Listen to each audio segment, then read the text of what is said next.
15వ రోజు పరిశుద్ధ లూర్దుమాత దర్శనము. 1858లో ఫ్రాన్స్లోని ఒక చిన్న గ్రామముపై స్వర్గము తెరవబడింది.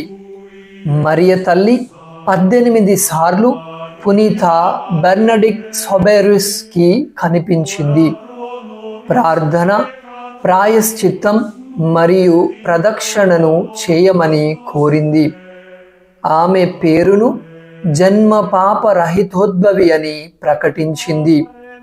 4 సంవత్సరాల క్రితం ప్రకటించిన కథోలిక విశ్వాస సిద్ధాంతమును దృఢపరిచినది. మరియమ్మ బెర్నడిక్ట్కి నీటి ఊటను చూపించింది. ఆ స్థలము అద్భుతాల కొలువుగా మారింది. 70 కంటే ఎక్కువ స్వస్థతలు జరిగాయని నిపుణులు నిర్ధారించారు. జీవిత పాఠాలు. దేవుడు దయగల వారికి కనిపిస్తాడు. బెర్నడిక్ట్ పేద సాధారణమైన అమ్మాయి. ప్రాయశ్చిత్తం స్వస్థతని తీసుకువస్తుంది. మన చిన్న త్యాగాలు చాలా ముఖ్యమైనవి.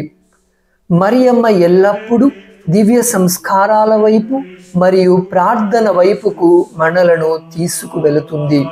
ఎవరో ఒకరి రక్షణ కోసం ఈరోజు చిన్న ప్రాయశ్చిత్త క్రియను చేయండి. ప్రార్థన.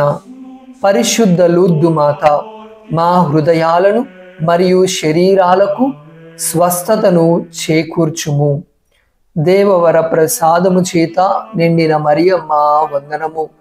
ప్రభువు మీతో ఉన్నారు. స్త్రీలలో ఆశీర్వదింపబడిన వారు మీరే.